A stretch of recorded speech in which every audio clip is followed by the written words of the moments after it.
So the tutoring that is included in our proposal, does that come under concentration of poverty or a compensatory education? So the transitional supplemental instruction, I think I actually got that right. Yeah.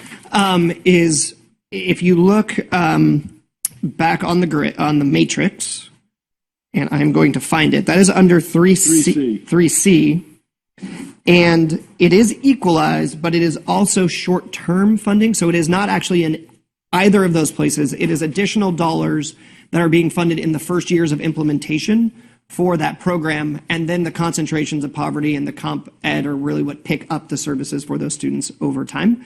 I believe we have another document we'll show in a minute that we'll take a look at that phase in. And it was on some earlier documents we looked at. That's part of the blueprint funding. So in the short term, it's a standalone category.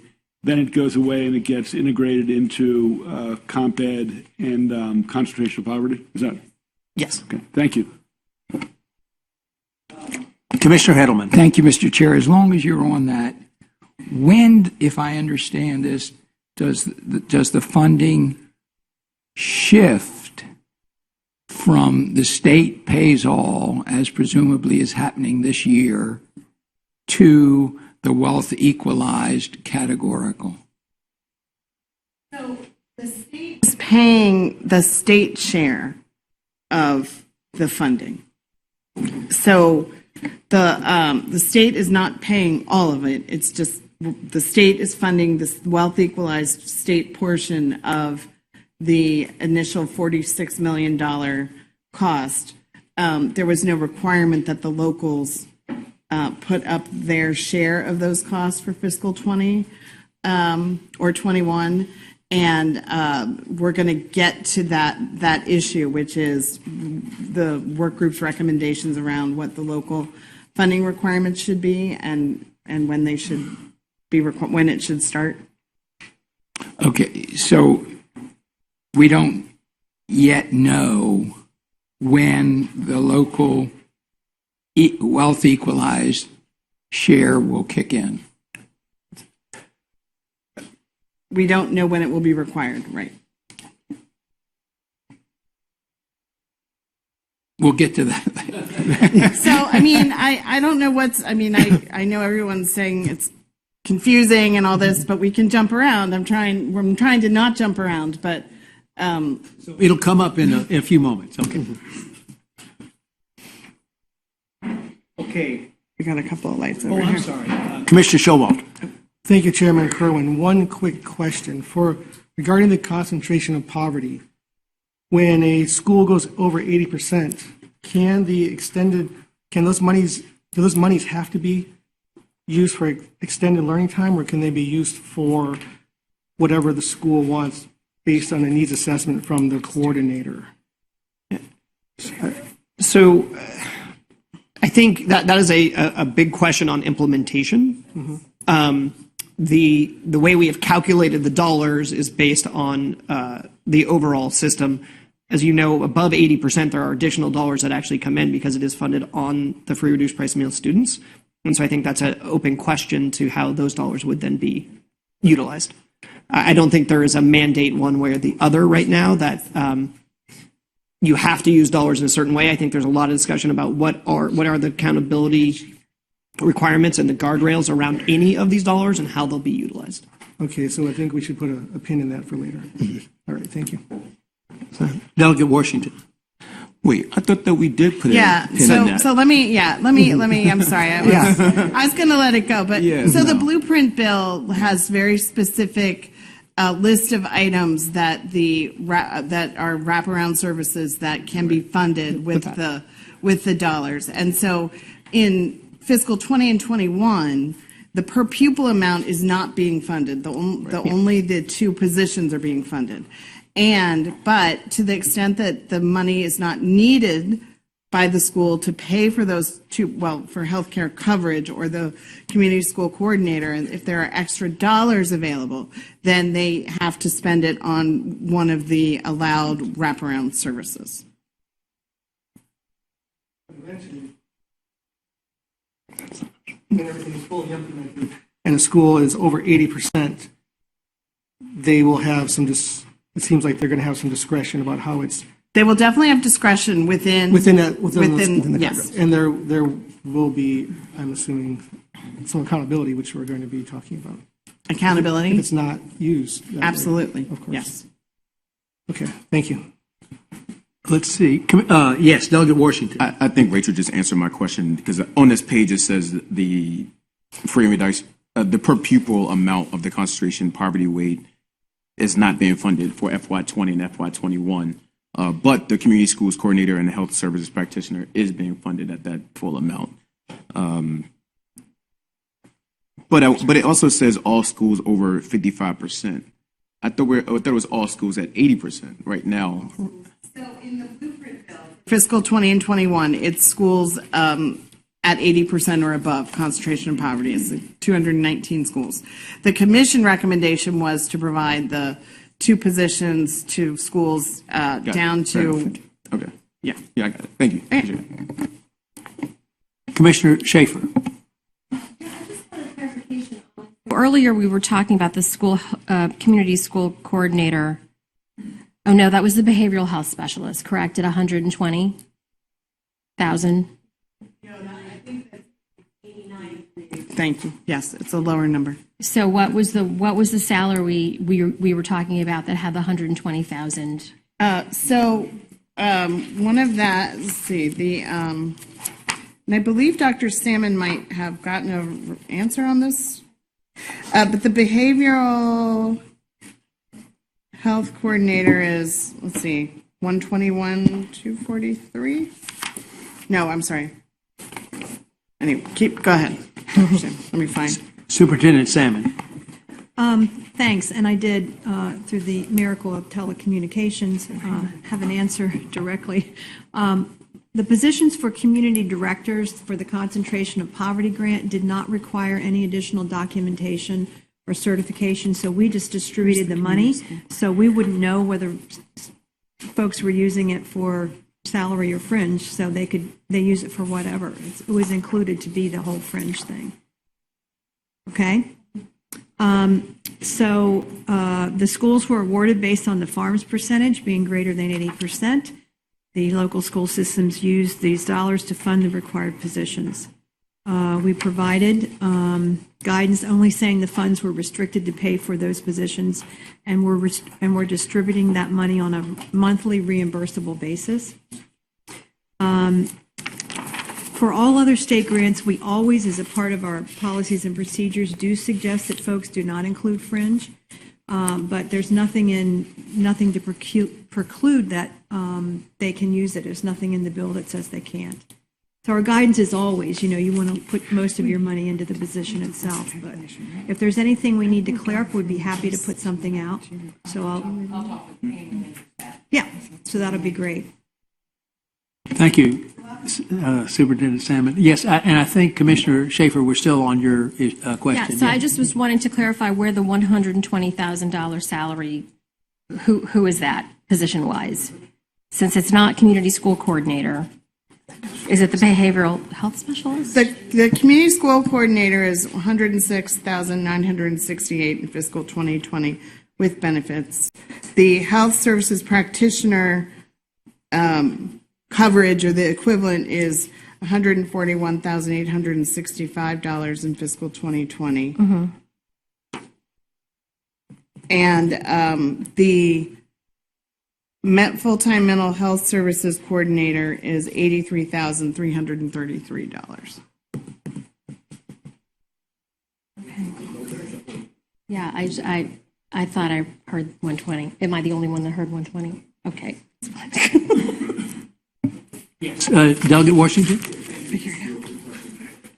And did we include in there, I know someone, I think Commissioner Hoffman brought up that Prince George County is hiring social workers for these community schools coordinators. Did we put any language in there about what, and I can't remember, it's been a while since we've been on that work group, but did they put any requirements, professional requirements in there, or eligibility requirements for the community schools coordinators in the blueprint for Maryland Future? School coordinator. Got it. For the healthcare practitioner, yes. Okay, thank you, that's all. Okay, I think we're ready to move on. Okay. I think we're done with concentration and poverty. So the next page in your stapled packet is the equalized categoricals. And so this is the career ladder and the post-college and career-ready pathways. And Justin? Great. So we talked about earlier that within career ladder, we were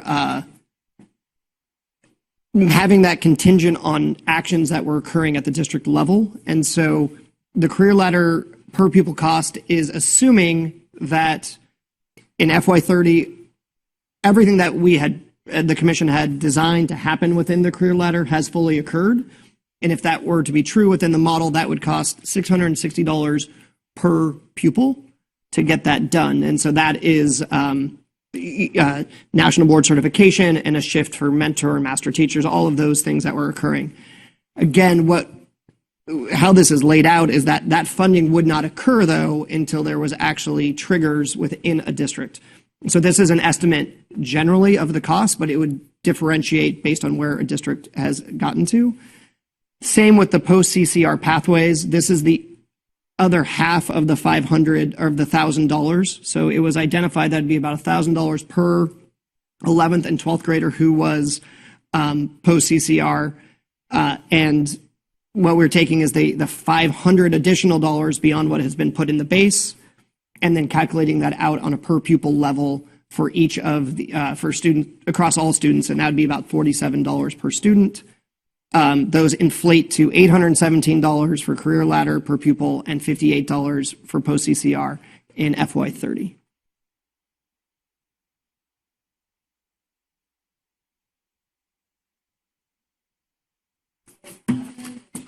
We are It covered, but you want to walk through it real quick?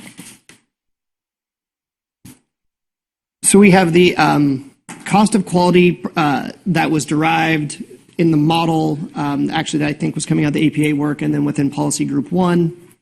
We are then also looking at what the increased salaries would be and staff needed in order to fully implement the commission's recommendation. That provides a total cost of ECE per child of $15,776. So to the point that Rachel was making earlier, you could create a weight for this. We just haven't done that. You could take the $9,150, back that out of this $15,776, and that's the additional cost of providing high quality pre-kindergarten. Since we are talking about in the near term funding it as a separate formula, we need to account for the full costs here, and that's $15,776. A little over $19,500 in FY30 dollars. Senator Carrozza has a question. This may be to you or to Rachel, someone that can walk through. I just want to better understand the early childhood numbers, because my understanding is part of it's voluntary, part of it's to calculate that you would cover low-income students. So I'm just, as I'm going through the process here, I'm thinking, well, we don't probably know our numbers if it's voluntary. So can you walk through this?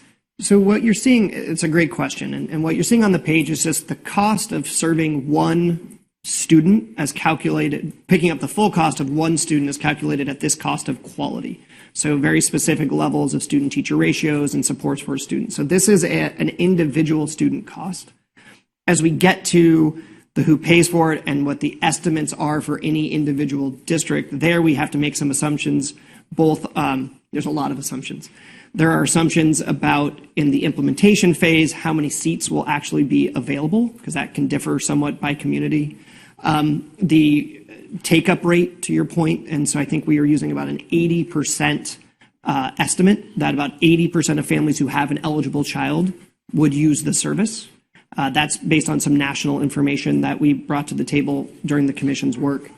Does eligible mean an assumption that since all of the low-income children would be covered, that there's an assumption then 80% of those would?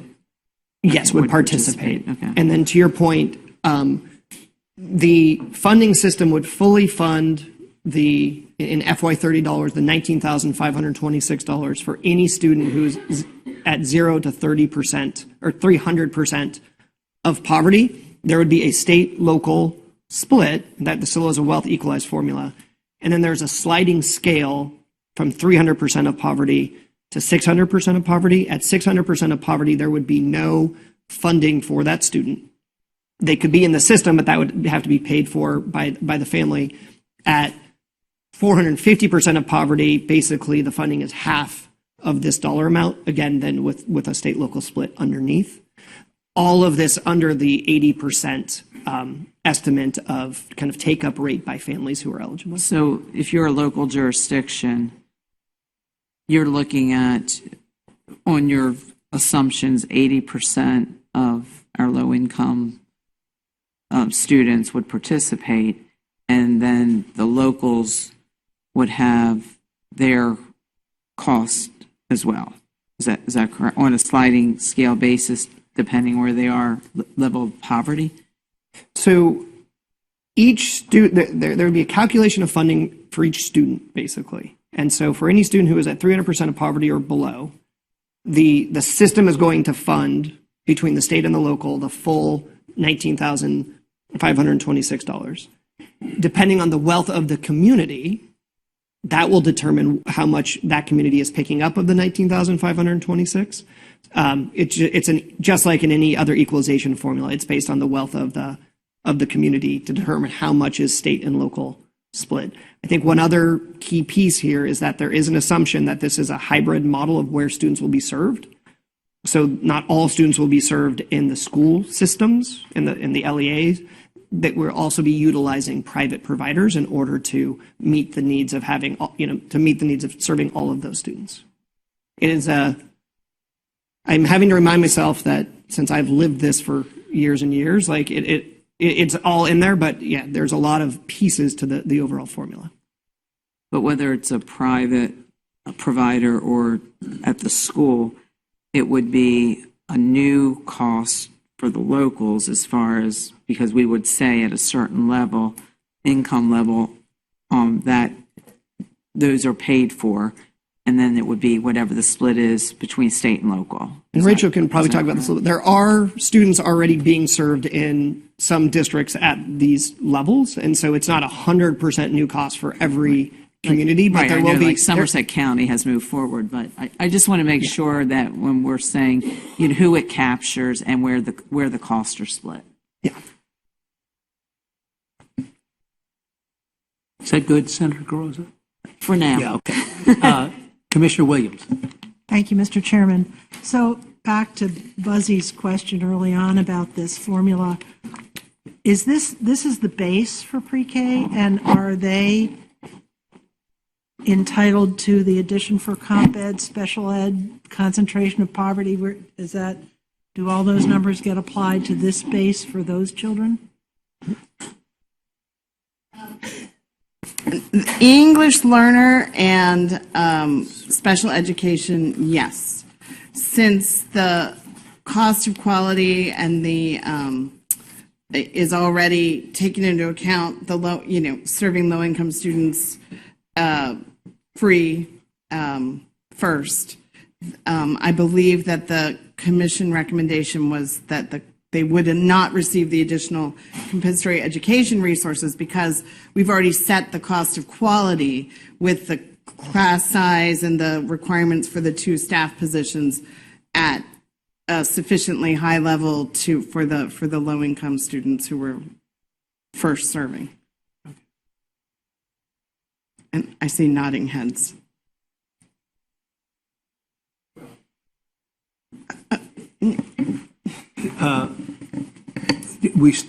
Does that answer? Yeah, Commissioner Williams, that's does the that answer to is the that question. what you remember? Okay. Senator Pitts, excuse me. You had another question? Sure. It's not what you remembered? Yeah. Okay.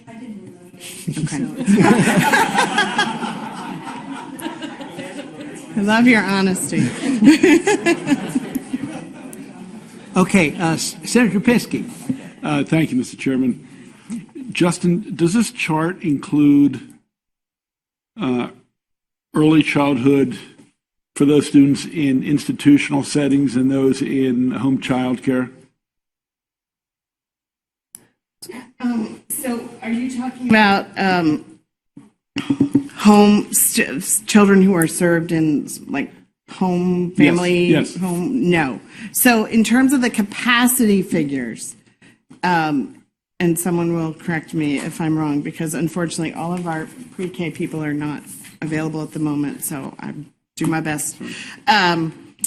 The family providers were not considered in the capacity numbers because the thought was that what they would need to do to get to the quality level that we're talking about would be too big of a lift for them. It does include the child care centers, but not the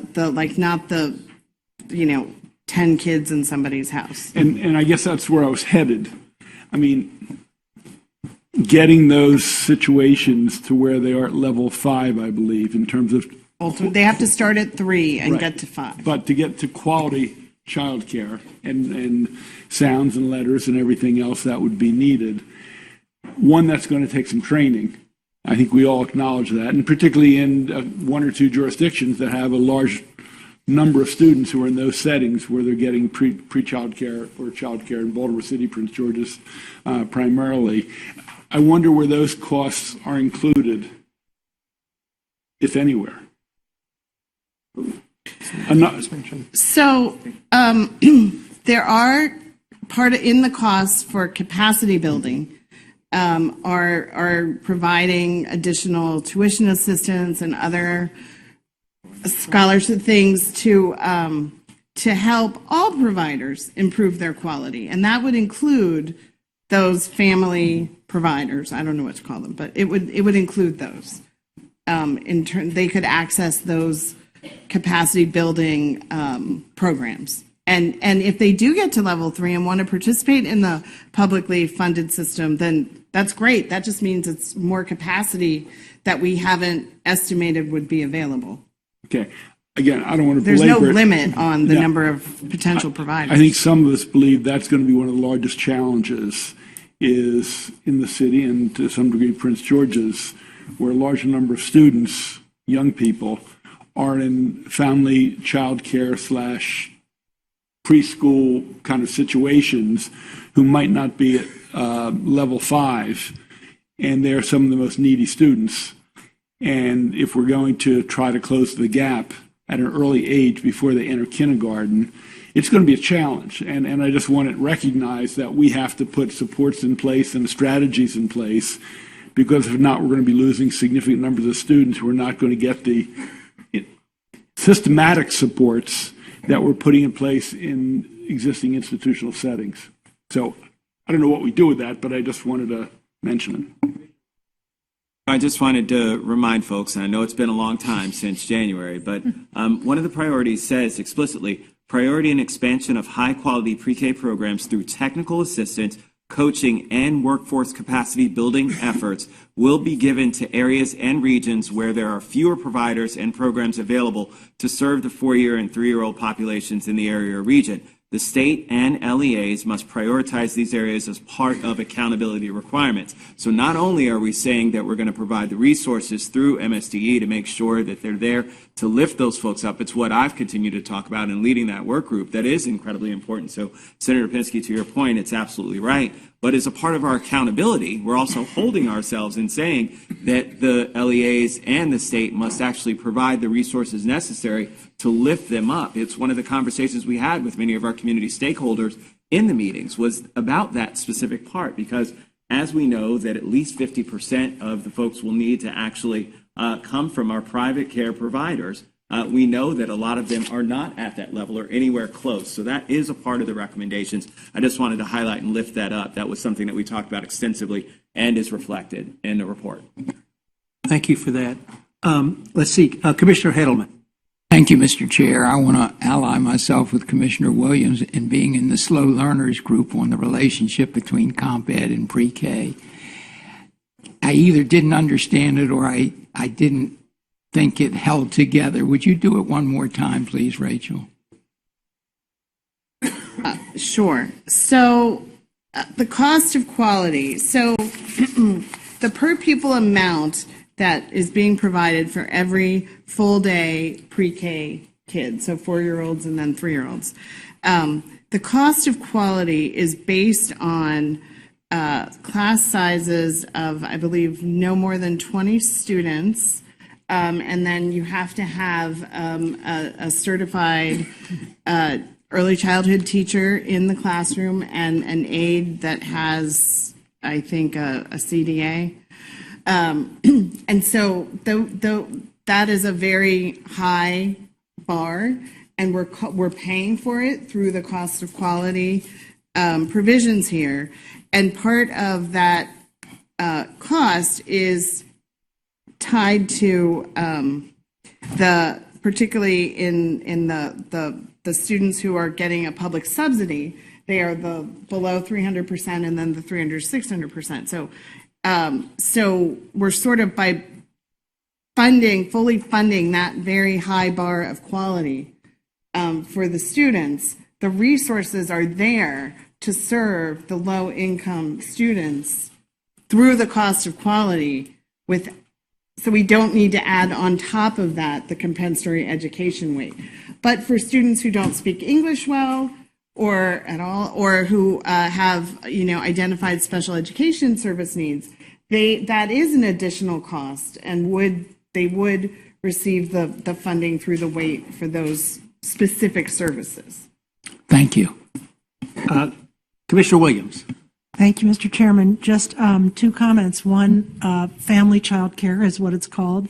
And if anyone were to meet a 3 at this point, and some of them do, and would apply for this, which I think would be perfectly acceptable under our plan, they would be entitled to this. In general, family child care costs less to provide than center-based child care. So that's we'd be covered.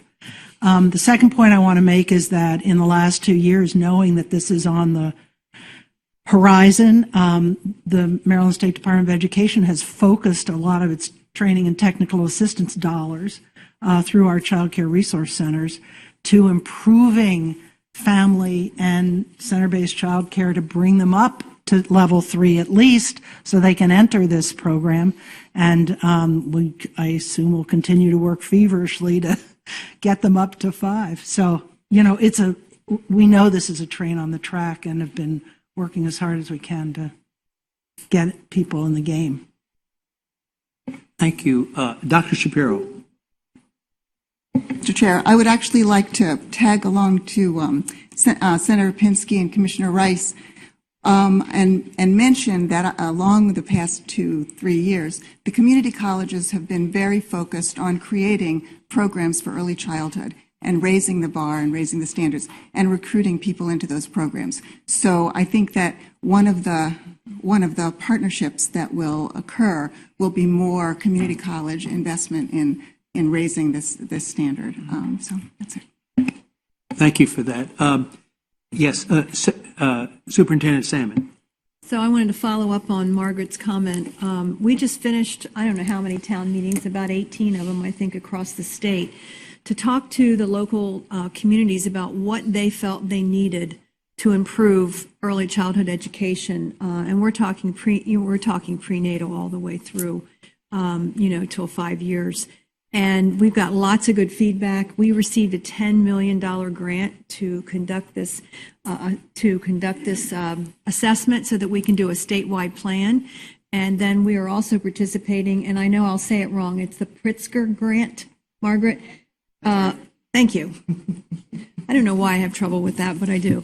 And so we have a committee and a commission that's working on that as well, which will enhance the work that Margaret just talked about. But it is an emphasis for us because we do believe that's where we need, as you know, I've said before, we need to put all of our efforts if we can. Thank you. Commissioner Rice. So I did just want to highlight something that Senator Pinsky was talking about that I think that we kind of got away from, which was where is, now, we had said that there would be additional money that would be needed by MSD to actually do this support and actually ramp up the amount of support that's necessary. That's not a formulaic number, so I don't think that's incorporated in the numbers that we have here in front of us in terms of the per pupil amounts. It's actually flat, just numbers. And so where is that reflected from a budgetary standpoint to make sure that when we're putting forth the actual cost, that we're incorporating that? So that's just a part of the question. We will, we do have those costs accounted for. Relative to the amounts that we're talking about here, it's like rounding error. So we haven't been super concerned about it, but we will absolutely want to make sure that it's Excellent. funded. Thank you. Okay. Okay, Rachel, we can move on. Okay, so we're done with the stapled packet, and so I'm going to take you back to the document we were working from this morning that says the Blueprint for Maryland's Future Funding Formula Workgroup, recommendations for state education aid formulas. So we were working our way through the numbers. We had done enrollment and cost of education index on page 1. Has everyone found that? Just wave your hand if you haven't. Okay. And so through those other documents, we have covered the rest of page 1 and half of page 2. So very briefly, number 6 is retirement. And what the work group recommended is maintaining the existing state and local funding for teachers' retirement. We did look at and consult with the General Assembly's actuary regarding the impact on retirement costs of the additional teacher salaries and additional teachers. And we presented some figures to the work group. The increase for the local funding was minimal across the 24 counties. I think it was less than it was like $27 million total in year 10. And so it's not a significant cost driver. And on the state side, it also is not, at least based on the actuary's estimates right now, going to be a cost driver to the state's retirement costs relative to what's already projected. So as a result, we are sort of just putting that to the side because it is a very small amount.